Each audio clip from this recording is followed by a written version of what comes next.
Here's Dick Powell as Richard Diamond, private detective.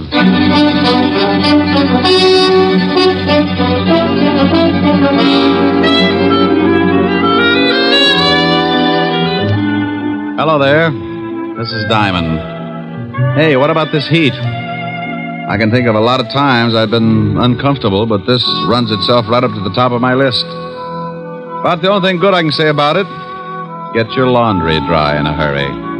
I usually wash a few things out in my office because the soap's free. Come to think of it, I was scrubbing a pile of things the day we had that big wind. 97 degrees in New York, and we get a tornado to cool us off. I had so much dust in my office, I could have supplied mud pies to the whole neighborhood. And after it was all over, the cigarette ad on Broadway was blowing smoke rings through the trap door of one of my scattered longies. The waves in Long Island Sound were so rough, a friend of mine capsized, and when he came up, he found 3 terrified herring hiding in his nose. Oh, it was swell. One minute it was so hot you couldn't move. The next, a 58-mile-an-hour wind was doing the moving for you. Then to top it off, I got mixed up in one of the grisliest cases I'd ever worked on. It all started one evening. The car was moving down a lonely road, 2 people in it. In a couple of minutes, one of them would be pretty dead. What are you stopping for? What are you doing? Let me go. Get your hands off me. No, help! Please, please.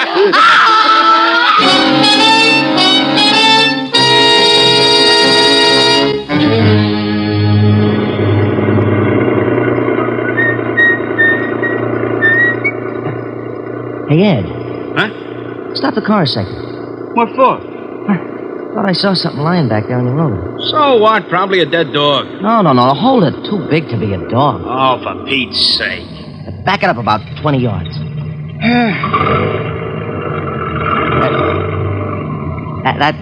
That's good.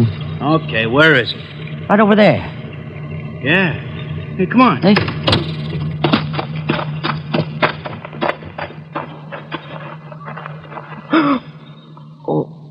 Holy cow. Yeah. She dead? She's wrecked. I think I'm going to be sick. Me too. Let's get to a phone, call the cops.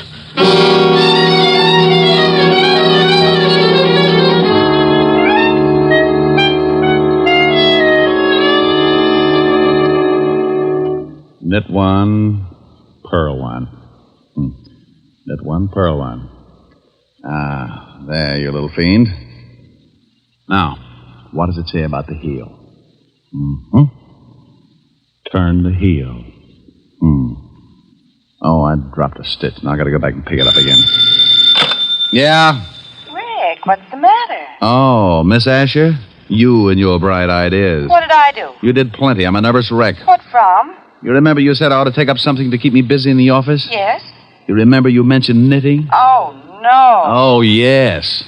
I've dropped more stitches than the cross-eyed surgeon. You idiot. I was only fooling. Well, I wasn't. I did it up right. Book of directions, enough yarn to wrap up King Tut and all his handmaidens, and 2 of the finest bone needles and gimbals. Now, don't laugh. I was making Francis a pair of screaming argyles. Keep with it, strong heart. You'll win out. Yeah, you darn right. Oh, what I said. Darn. Get it? Helen, are you still there? Yes, Rick. Wasn't funny? No, Rick. Okay, come on over. Let's neck. Yes, Rick. Shame on you. Yes, Rick. Is that all you can say? I love you. And I'll see you about 8. Oh. You don't sound very happy. Well, that's such a long way off. Give you time to make plans. Bye. Bye. Now, let's see. I gotta take out 1, 2, 3, 5 rows. Yeah, what is it? Rick? Oh, how are you, Walt? Very unhappy. You should see me. I gotta take out 5 whole rows just to pick up 1 lousy stitch. What? Oh, forget it. What are you unhappy about? I'll tell you about it when you get down here. The 5th precinct's 20 blocks. Can't you give it to me over the pipe? I wouldn't ask you if it wasn't important, and I'd rather not say anything over the phone. Okay. Stop making like Portia facing life. I'll be down as soon as I finish this heel. Heel? Yes, if you must know, I've taken up knitting. Coming from you, I am unmoved.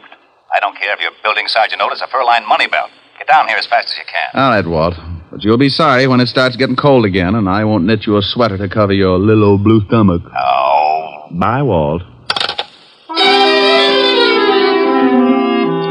Getting Walt's goat was a sport with me, and whether he'd admit it or not, he got a kick out of it, too. Sometimes I wouldn't stay on the rib as long as I usually do, but that was only because Walt always starts sounding just a little bit worried. Then I know it's time to lay off and get serious. Don't misunderstand me. I never lay off entirely, and I never get completely serious. Those are two habits that don't help find the solution any quicker. They just fit you with a mess of ulcers, and you still end up too worried and too serious. I closed my office and headed for Walt's precinct. When I walked in, I spotted Sergeant Otis leaning back in his chair with his number 12s resting on the desk. Hello, Otis. Well, how's the big private detective today? Just fine, Otis. And how is the flash of the 5th precinct? Don't you worry about me, Diamond. I'll get along. Better go on in and see the lieutenant. He wants to see you. Hey, what's it about, Diamond? You need someone to help you from the police force? You know, Sergeant, you've got a fine head on your shoulders. Well, I'm glad you noticed. The one under your arm isn't so bad either. Hello, Walt. Rick, why don't you leave that poor guy alone? After you leave, he comes running in here and cries all over my desk. Otis?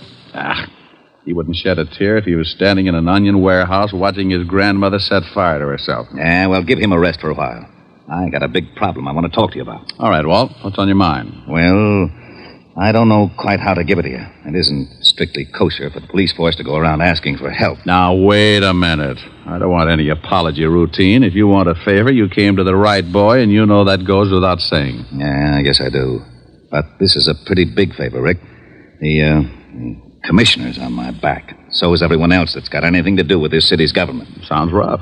What did they do? Find out you were hiding a chimpanzee in a cop's uniform and calling him Sergeant Otis? Oh, now be serious for a second, Rick. Sure, if you'll get to the point. All right. I guess you've been reading about these homicides I've been having for the past 3 weeks. Yeah, pretty messy. Well, the powers that be say solve them or turn in my badge. Oh, well, now, wait a minute.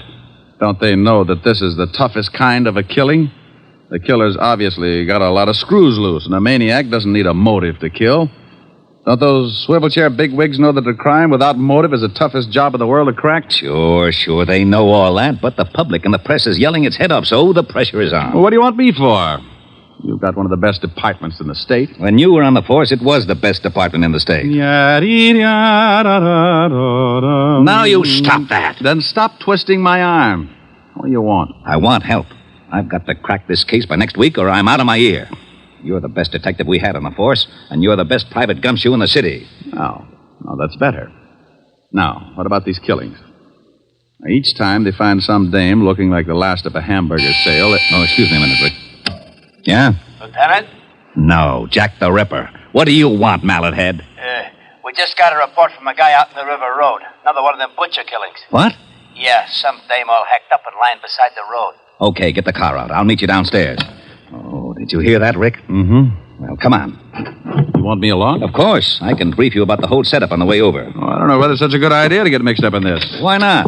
Well, it looks like whoever gets close to this killer doesn't have much of a future. Well, you can't live forever. Oh, aren't you the sweet one? No, that's not what's worrying me. Well, what is then? When I go out, I want a nice, comfortable place to lie down in. The way this nut goes to work with a knife, I might end up in a freezer.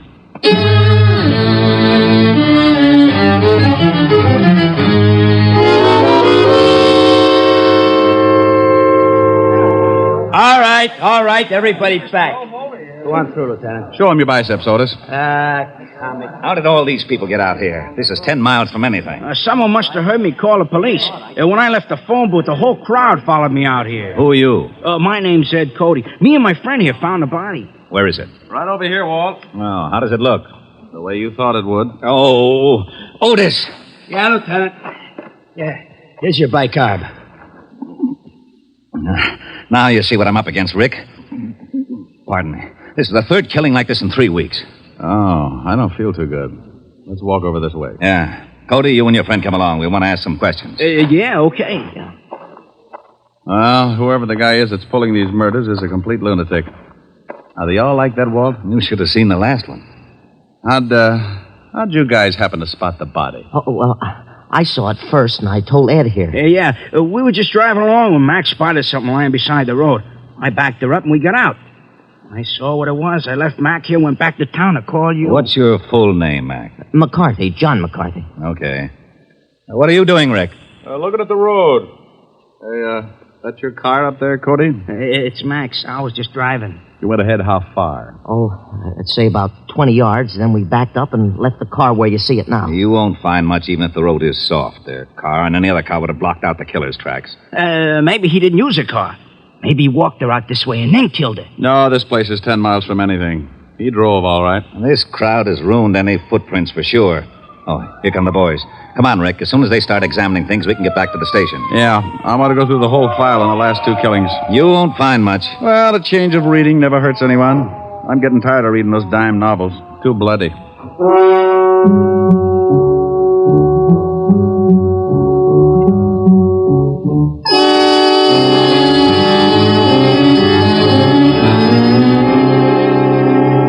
Well, that's the whole mess. No leads at all, huh? Not a one. I'm getting nearsighted from looking at all the lineup. We've picked up everything from drunks to safecrackers. Not a lead. Same type of crime in every case. This killer's got a crazy streak as wide as Broadway. Oh, wait until the commissioner hears about this one. Walt, Yeah? give me a pencil. Now, tic-tac-toe is out. I got a headache. Stop waving your gills and give me a pencil. Here. What are you doing with that map? Drawing circles. Now, you stop that. That's a scale of this city, and I don't want it loused up by your doodling. Look at that. So you make a dandy circle. Thanks. What's it for? How should I know? You drew it. Drew what? The circle. Wasn't that a little foolish? Of course it was. That's what I'm yelling about. Well, that's bad for you. What is? Yelling. I know it. I thought you said you didn't know. Know what? About the circle I just drew. What circle? The one on the map. That's what I was yelling about. Why? You didn't draw it. I know I didn't. You did. What for? How should I know? You're a policeman. What in blazes has that got to do with it? You were a rookie, weren't you? Of course I was. You worked your way up to sergeant and then to head of the homicide, didn't you? You know very good and well I did. Wasn't it a little tough? You bet it was. I pounded the beat for 4 long years. Did it by the sweat of my brow. Now, wait a minute. How did we get into this? You asked me about this circle I drew. I did? Yes, Walt, but you didn't know what it was for. Oh, yeah. What is it for? It's for you. I get. Yeah, it's not bad. Oh, I knew it. You lowlife, you conniving, dirty, underhanded louse. You always do this to me. I think you sit around nights and pull the wings off of flies. Moths. All right, moths. Sit around and dream up little monstrosities to pull on the police force and use me as a Guinea pig. Right, guinea pig. You call me, Lieutenant? No, get out of here, you idiot. Yeah, Lieutenant. Diamond, for once I'm going to find out what's at the end of this merry-go-round. I want to know about that circle. And I'm going to get it out of you if I have to shove that map down your throat. Just who do you think you're talking to? Huh? This happens to be the commissioner, Wilson. Oh, not you, Commissioner. Are you understand that, man? Oh, yes, Commissioner. I'm the commissioner of this visit case, you understand me? Yes, Commissioner. Well, you don't stand there. What have you found out? Well, I just went out and looked at the body. Well, if you don't get some action pretty soon, I'm going to have to put somebody else on you. Every way you've been in it for the Yes, last but- 10 days, but- I can't see any reason but- why you can't get it. You see, I'm gonna but- bring it but- to you. Your motor's running. You shut up. What? No, Commissioner, somebody else. All right. Yes, sir. Get in this right away. Fast. Yes, sir. Now go for it, and don't let me see you until you get something. Yes, sir. Oh, Who was it? I am not talking to you. Don't you want to know about the circle? No. Fine. When I was looking over the reports on the killings, I noticed something. You don't say. Say what? Okay, if you don't want to play, be a sorehead all your life. Well, I noticed that all of the killings, including the one we looked at this afternoon, were within at least 10 miles of each other. And the first one, this one right here, was exactly in the other direction from the last one. Bully for you. No, it's nothing. Well, using the first and last homicide for the edge of the circle, we find that the other killing also falls within the steer. Okay, so what? Getting interested? No, I'm not. Well, the girl this afternoon had been dead for about 14 hours, wouldn't you say? Yeah, but the coroner can come closer. Well, about anyway. Now, in the other 2 cases, it says that both girls met their deaths about 3 in the morning. Now, if the last one was dead 14 hours, she comes close to that time, too. Okay. What does that prove? Not a thing, but it's something to go on. This is a wild one, Walt. But Let's say that our killer started off with his victim somewhere within that circle. To drive 5 miles, half the distance of the circle, it would take him, about... 15 minutes. Okay, 15 minutes. Now, that means he left his starting point around 2:45. Now, that's a funny hour to be so consistent. You're right. Bars close at 2. 45 minutes to talk a dame into a ride? Might be. Oh, I'll be darned. I may be all wet. The killer probably started from somewhere outside the circle, but we can start by eliminating the idea of the night spots anyway. Yeah, Lieutenant? Checking all the night spots from... 45th Street and Broadway, the center of the circle. From 45th Street and Broadway for 10 miles in every direction. Yeah, Lieutenant. That means cafes, bars, bowling alleys, anything that stays open till 2 or after, and step on it. I hope we're right. So do I. I don't like walking on eggs. Then sit down. Who knows? You might hatch something. Walt found out the name of the last victim, and the family supplied us with a picture. Her name was Martha Kirk, and her family knew nothing of her whereabouts the night of the murder. You can't really appreciate a police department until you really see them in action. Inside of 2 hours, Walt had every dive, bar, and night spot in the 10-mile circle tagged. They spread out, one man to every 5 blocks, each with a picture of the 3 murdered girls. Because it had been my idea, Walt wanted me to swim with it and maybe sink. I took a little section from 48th Street to 46th Street, and by late afternoon, I'd covered most of the likely prospects. You guessed it. The bottom of the barrel was coming up fast, and it was emptier than a ballpark during a thunderstorm. No one had ever seen the 3 victims. The last spot on the list was a bowling alley. I walked in and spotted a cocktail lounge. When I climbed up on one of the stools, a bartender with a head that should have been out on the alleys walked up to me. Yeah, what'll it be? How about a glass of milk? Glass of milk? Think you can stand it? Well, if you're worried, water it a little. I don't want to pass out on you. Get him. He made it funny. So did your family. You're looking for trouble? Only if I get pushed. I'm looking for information. First door on the left. Yeah. Ever seen any of these girls before? What are you, cop? Well, let's say I'm nosy, and that I've got a badge to keep me in the spirit of the thing. Oh, why'd you say so? Let me see him. All right. Here's the first one. No. I ain't never seen her. How about this one? And this one? Nope. Hey, wait a minute. Sure, I know this one. Comes in here about twice a week. Was in last night. Gets lushed up cries about how tough a family is on her. Name's, Kirk? Yeah.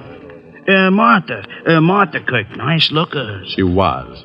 Huh? Did she ever come in with a man? No, but sometimes she leaves with one. Same guy every time?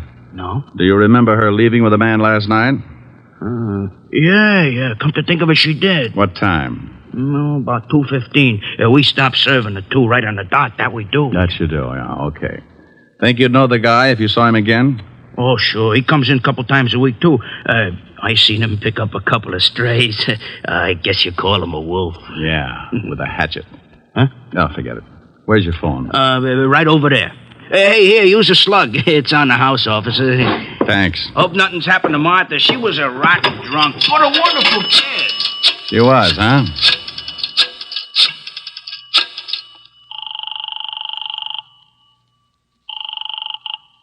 Here, precinct, Sergeant Otis. Otis, let me speak to the lieutenant, and if you crack just once, I'll come over there and shove your head so far down you'd have to untie your shoelaces to cough. Okay, Diamond. You don't have to get nasty.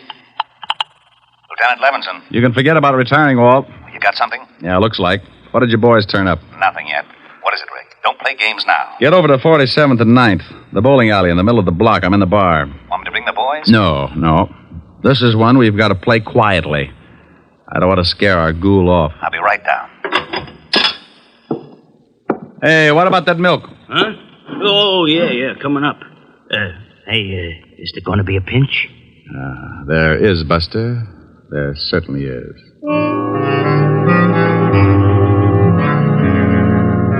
Walt romped in about a half hour later, and he talked to the bartender. He finally looked satisfied. He had to, because it was the only lead that had turned up. We told the bartender to tip us if the guy showed again, and we sat down to wait. Maybe my rabbit's foot started thinking it was back with the quartet because around 1 a.m. it started kicking. The bartender gave us a nod just as a big guy wandered in and sat down at the bar. He weighed in at about 220, and his clothes were sloppy. He ordered a drink and started eyeing a cute little number sitting at the other end of the bar. Let's take him. Hold it, Walt. He's making a pitch. What? The dame at the end of the bar. So he's making a pitch. What do you want to do? Wait around till he takes her out of here? Maybe you'd like to help him sharpen his axe. Look, you haul him in now, you'll have to beat it out of him. You want him to pick the dame up? Well, is that against the law? Arrest me. Now, you stop clowning. You'd rather catch him with the goods, wouldn't you? Yeah, but... Now, don't start that again. You butted the commissioner to death. Just relax, and maybe you can pick up a few pointers. Our big boy moved all right. Right up to the seat next to the cute little girl. She was under full sail, didn't seem to mind it at all. He landed at 1:15. At 1:30, he'd established a firm beachhead, and by 2 o'clock, there was a flag raising. Okay, he scored. Now, the joint's closing. They're leaving. I'm going to tail him. How? He's probably got a car. And if he gets away with that girl, he may kill her. Look, Walt, I promise you he won't get into that car unless I go too. Now, come on. We'll both stick close to him until I can think of something. We followed the man and the girl outside and walked a few yards behind, making like we had a little load on. They headed for a big parking lot, and that's when I got the idea. The parking attendant was just walking up to him when I stumbled forward. Hey, boy. Rick, what are you doing? Stay with me, Walt. Yeah? Son, I want my car. Hey, just a minute. I was here first. Sure, honey. Don't let him get away with it. Look, old man, my friend here is late getting home. He's got a wife that's 10 feet tall. You mind if I get my car first? Go ahead. Some nerve. Relax, honey. We're going to take a little drive, huh? Yeah. Okay, let's see your ticket. Oh, over here someplace. Come on, we'll walk up. I know where the car is. Okay, but you gotta have a ticket. Rick, what's going on? Keep walking. Hey, I thought you was loaded. Keep going. We're the police. Huh? That's right. Oh. What's wrong? Which one is that guy's car? You mean the guy back there with the dame? Yeah. He gave me his ticket. Right over there, the coupe. Rick, come on. I'm going to climb in that trunk, and you're going to put in a general alarm, Walt. Then you're going to get in your car and tail us. But stay far enough behind so that he doesn't spot something. Okay, but I think you're crazy. Is the trunk open? Yeah. Now get going. Well, they'll see me coming back. Tell him you forgot something in the bowling alley and that I passed out my car. All right. And, son. Yeah? Don't let on that anything had happened. We think that man is a killer. Oh. I squeezed into the trunk and waited. About 2 minutes later, the Lovebird showed up and got in the front seat. We rode like that for about 15 minutes, and it wasn't bad until we hit the dirt road. Then my inside started bouncing around like a pound of rice in a wind tunnel. We drove for about 10 minutes more and came to a stop. I raised the trunk just enough to get some fresh air and listen. I didn't want to climb out because they'd feel the movement up in front. I was sure they could hear my breathing. What are we stopping for? Well, I just wanted to look at the pretty scenery. How can you? It's too dark. I can see you, baby. You're nice. Thank you. So, are you? They went on like that for another half hour, and I started thinking I'd picked the wrong guy. Then the conversation changed.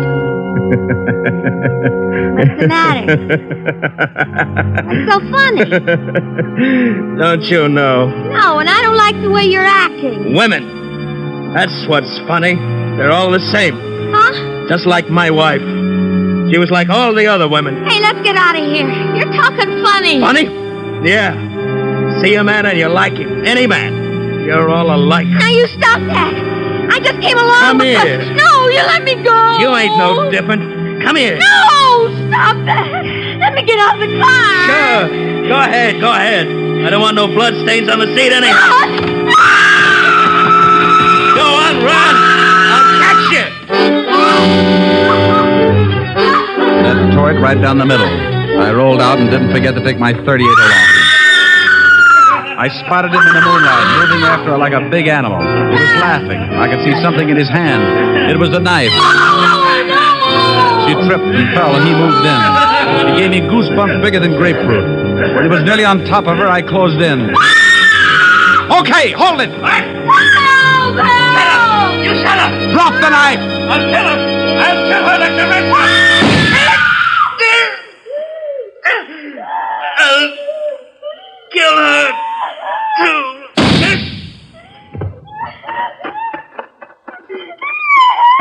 You all right, honey?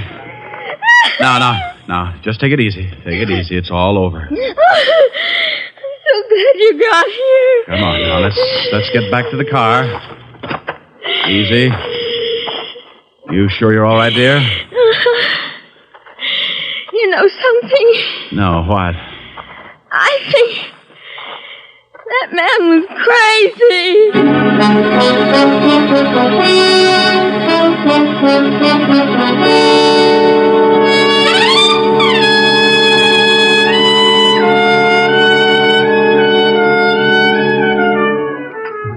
Well, Walt finally got there, and we sent the girl home. The wagon came and cleaned up things.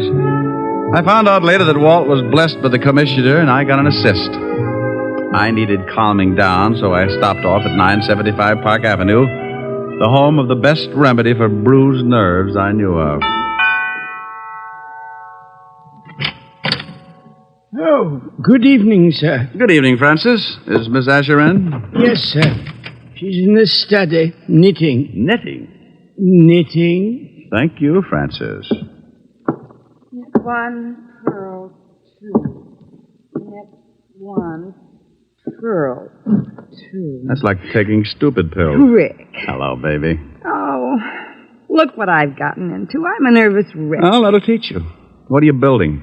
Well, it was going to be a surprise for you. Oh, a whole suit. Silly. Ricky, Yeah? I need relaxing. You need relaxing. Oh, swell. Ricky, come here. I know just the thing. No, come over here. There's an old spinning wheel in the parlor, spinning dreams of a long, long ago. Ricky! What's the matter, dear? Oh, what about this? Cruising down the river on a Sunday afternoon. Ricky. With one you love, the sun above, waiting for the moon. Ricky. The old accordion playing. Ricky. A sentimental tune. Rick! Oh, honey, what's the matter? You can sing later. Oh. Please. What is it really, baby? Come here. Oh, you know something? What? I may never sing again. Okay.